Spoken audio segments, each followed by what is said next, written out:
nol nih. Jadi sebenarnya kan dulu teman-teman waktu introduction of data science kan belajar ini ya, ada hacking skill, ada apa business domain, ada apa math skill ya kalau nggak salah. Sebenarnya kalau teman-teman tuh udah paham gitu bisnis atau istilahnya domain tentang perhotelan dan dikasih data kayak gitu, pasti udah kebayang harusnya. Jadi kayaknya, oh yang aku perhatiin kayaknya cukup ini aja deh, yang lain mah nggak usah. Gitu.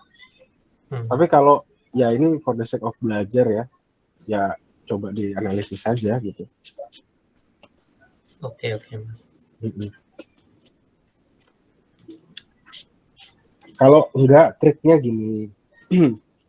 Triknya itu teman-teman bikin analisis bivariat ya, antara prediktor ke siapa? Prediktor ke labelnya itu kan is cancel katanya. Tapi dibagi yang dia continue ya itu pakai korelasi, kalau dia kategorikal atau discrete itu pakai chi-square contoh. Nah, kalau dia itu korelasinya mungkin ya di atas 0, berapa ya 0,3 atau 0,4 sampai 1. Nah, itu aja yang dianalisis gitu untuk edanya. Kenapa sih dia 0,1? Kenapa dia 0,3 gitu. Kenapa dia 0,4 gitu-gitu. Atau kalau dia di chi-square itu ternyata p-value-nya 0,005 gitu ya. Di bawah 0,005 itu kan signifikan. Kalau dia itu ada dependensi antara variabel apa dependence dengan tuh, yaitu diambil aja itu yang p-value-nya kurang dari 0,005 perlu semuanya di depan, tapi langsung ke mungkin analisis hubungan dulu. Nah, dari hubungan baru ditelisik gitu. Kenapa dia kok dianggap hubungannya kuat antara ini. Oh, ternyata secara data itu kalau kita lihat di scatter plot memang semakin tinggi apa tadi lead time, maka booking cancelnya juga semakin tinggi. Nah, mungkin contoh seperti itu. Bisa pakai trik-trik kayak gitu untuk mempercepat. Oke, Mas.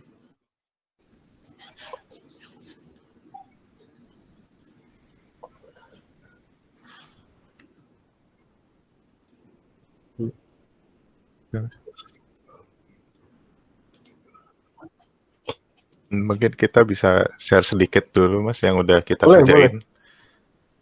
Biar Boleh. ngecek apa kita udah on track atau belum gitu. Ya.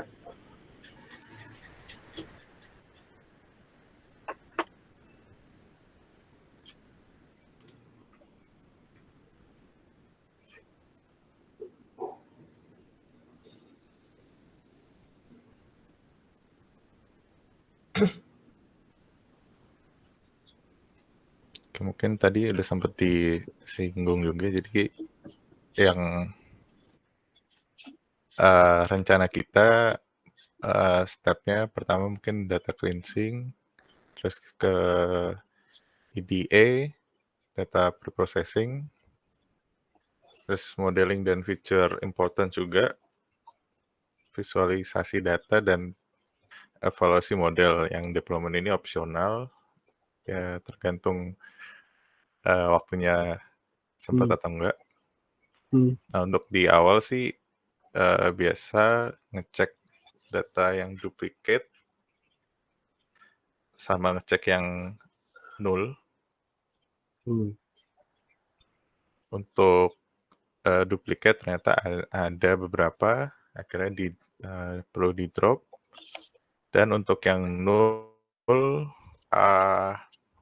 bagian company ini persentasenya 93%.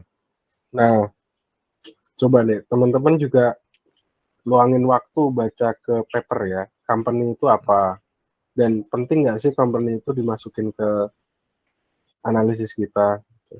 Kalau ini sedikit contoh ya, company itu sebenarnya kan lebih ke brand ya, atau perusahaan.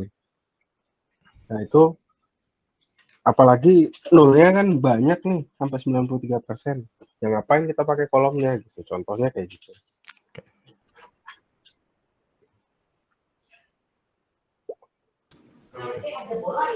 Berarti kalau yang agent ini walaupun 13% masih bisa Nah, itu dipakai gitu. harus dipelajari sih. Kalau saya sih sense-nya ya, itu saya pelajari dulu di referensi.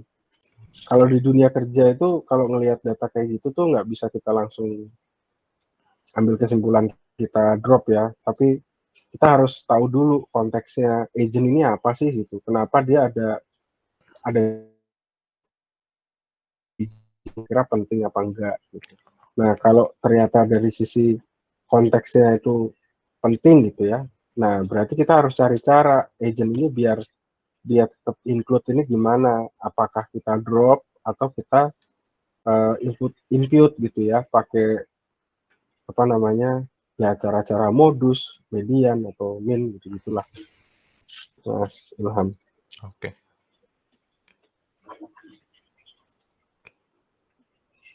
Oke, berarti kita review dulu dari jurnal yang Mas kasih ya untuk masing-masing kolomnya gitu. Iya. Oke, terus ini untuk korelasi juga, Mas. Jadi kalau dilihat dari datanya yang ada kemungkinan berkorelasi itu antara lead time dengan prediksi cancel. Ada di lead time itu sekitar 0,18. Ada car parking space. Ya makanya Ada, bahkan dia kecil-kecil kan. Iya, Nggak kecil-kecil. sampai 0,3 gitu. Ya nggak apa-apa, diambil aja top 10 jadi dari korelasi ini di ranking yang paling tinggi siapa nih yang berhubungan sama is cancel. Nah, itu nanti diambil aja top 10 gitu untuk dicek lebih lanjut seperti apa sebarannya gitu. Oke.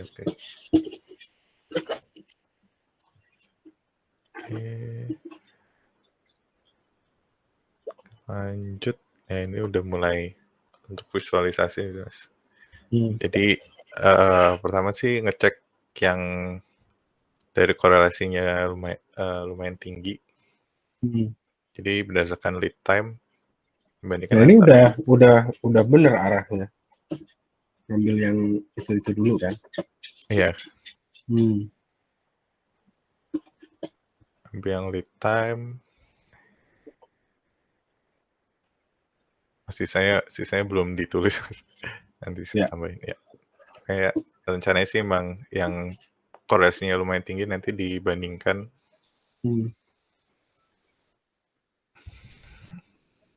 Itu bahkan ada outlier di situ kan. Iya, nih ada outlier.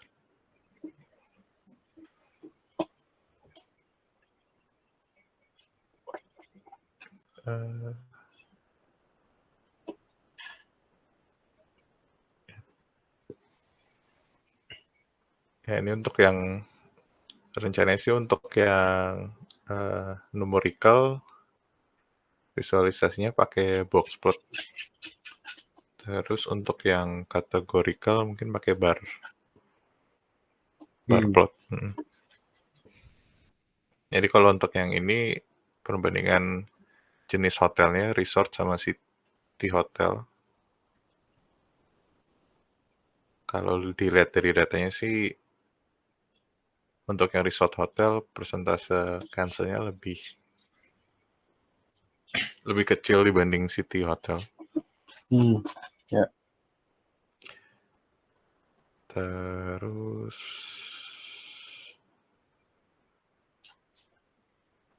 Nah, itu negara itu kan banyak banget tuh. Iya, ini negara. Kemarin sih sempat cari-cari ada visualisasinya dalam bentuk world map sih, Mas. Cuman belum sempat di-input ke sini.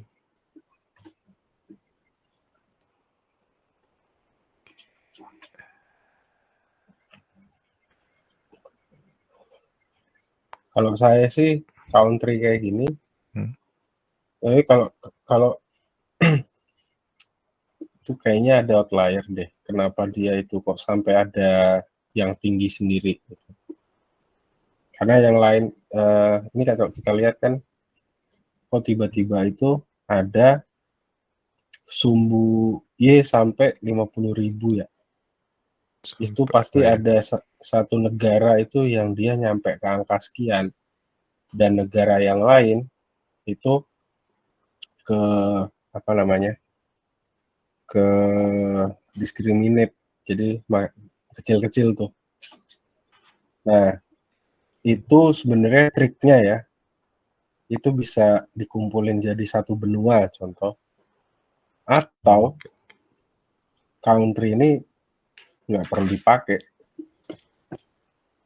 bisa jadi kayak gitu juga. Kenapa? Karena ya nggak ini gitu, nggak, istilahnya itu nggak apple to apple gitu. Kayaknya data setnya itu yang paling banyak memang dari hotel-hotel yang ada di negara tertentu contoh. Negara yang lain itu data setnya nggak komplit. Nah itu kan otomatis jadi diskriminasi itu nanti si salah satu negara itu gitu. Atau satu lagi, ya kita mau fokus untuk analisis di negara itu aja yang paling banyak. Bisa kayak gitu juga, karena itu udah makan hampir semua, mungkin ya, itu udah makan hampir semua jumlah populasi untuk negara yang lain gitu. Ya sebenarnya ya itu teman-teman lah kreativitasnya mau seperti apa gitu. Kalau memang mau dibikin, kita mau fokus nih ke suatu negara tertentu, kenapa? Karena dari dataset yang kita lihat mostly itu ada di sana. Nah yang lain itu timpang gitu dari sisi populasi data, sehingga kita fokus ke dataset tertentu, atau ya kita nggak pakai kolom negara ini gitu, karena nggak ya karena timpang itu tadi.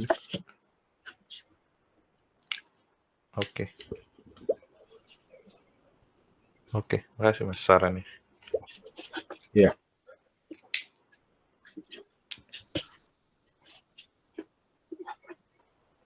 Oke, terus yang ini saya mau ngeliat ini sih Mas, period dia reserve dibandingkan dengan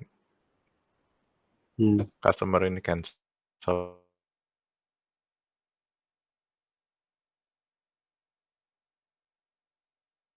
Cuman di tahun 2015 aja nih, ini di awal.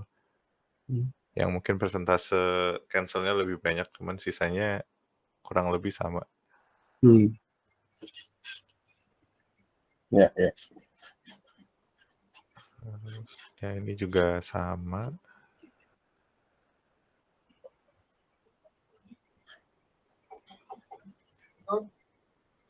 Ya ini juga untuk membandingin jenis meal yang dipesan, ada bed and breakfast,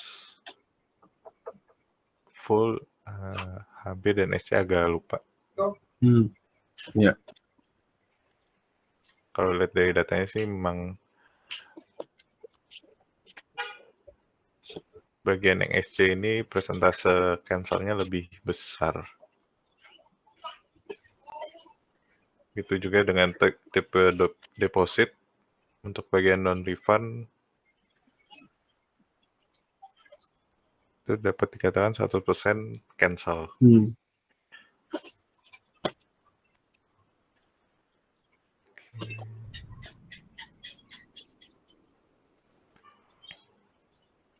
Sebenarnya dari dataset, ya dari grafik-grafik ini tuh jelas sih, maksudnya patternnya tuh hampir nggak kelihatan gitu loh. Kalau kita lihat dari sisi korelasinya tadi juga kan paling besar aja 0,18 gitu kan, nggak nyampe 2. Yang dimana kita pakai statistik sederhana itu nggak bisa pakai linear model gitu, nggak bisa. Jadi itu sih salah satu jawaban kenapa kita perlu machine learning itu, ya karena kita pakai salah satu faktor aja nggak bisa jawab gitu loh. Tapi kalau kita cari patternnya dari rangkaian beberapa kolom mungkin bisa ketemu pakai machine learning itu tadi. Ya.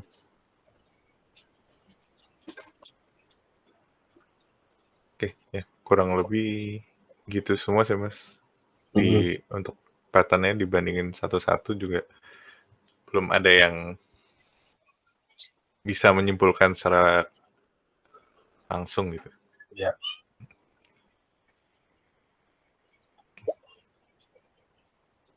Untuk saat ini sih kami baru sampai situ doang sih Mas. Dia baru sampai Ya. EDA. Ya, oke, coba ini Mas. Ini kalau seumpama apa namanya? Kalau ini contoh ya, kalau dari dataset teman-teman itu punya korelasi tinggi, itu contohnya gini. Ini kan ada ini ya, distribution channel ini kan macam-macam, direct, corporate, TATU, Alifan dan lain-lain.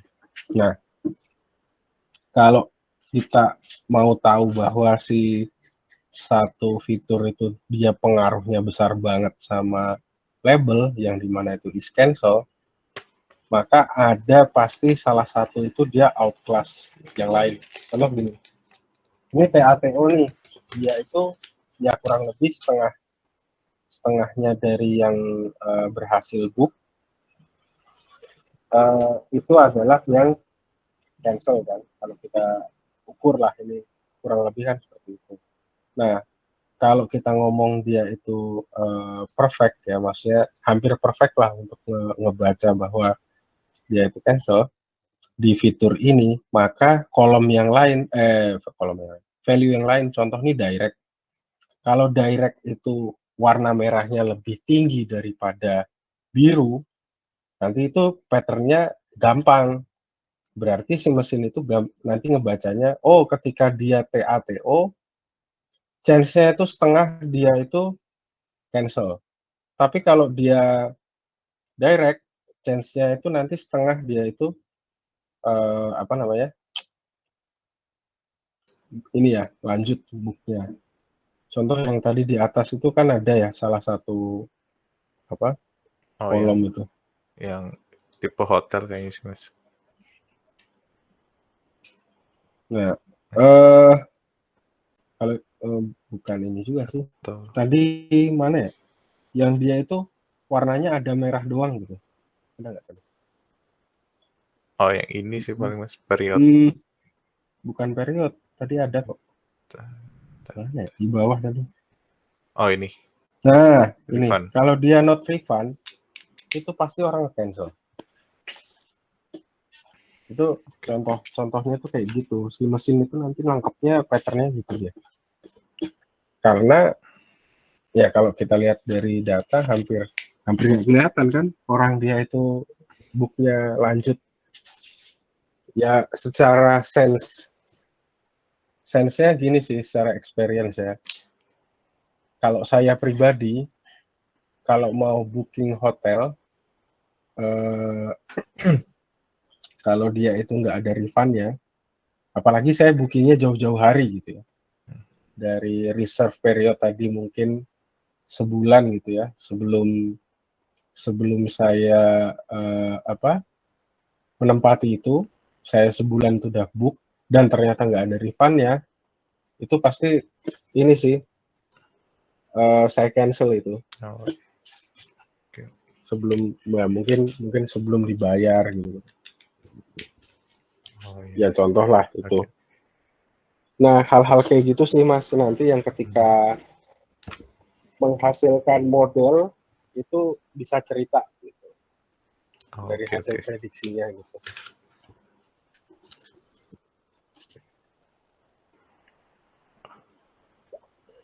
Udah kebayang belum teman-teman? Sulit ya data science ini. Lumayan Mas. Lumayan Mas. Ya. Makanya saya tadi bilang yang kalau nggak memahami konteksnya itu pasti akan susah. Orang yang namanya zaman sekarang bikin model itu hampir semua orang bisa. Ya library udah ada, tinggal cari hyperparameter model dapat. Tapi untuk ngejelasin model ini itu maksudnya gimana tuh, yang data scientist tuh harusnya di situ gitu. Gitu ya teman-teman ya. Bisa Oke lah. Mas. Oke, Mas. Oke. Sip. Oke. Ada lagi?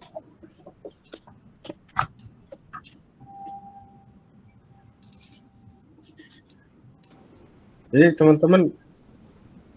teman-teman dibikin milestone aja. Contoh nih ketemu saya nih minggu ini. Minggu depan, ya minggu ini silahkanlah berprogres untuk kerjain ini. Sedikit-sedikit gak apa-apa, nanti minggu depan ketemu saya lagi gitu.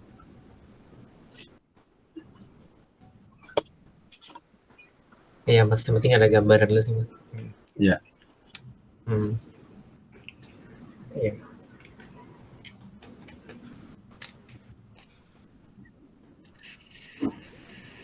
Ya.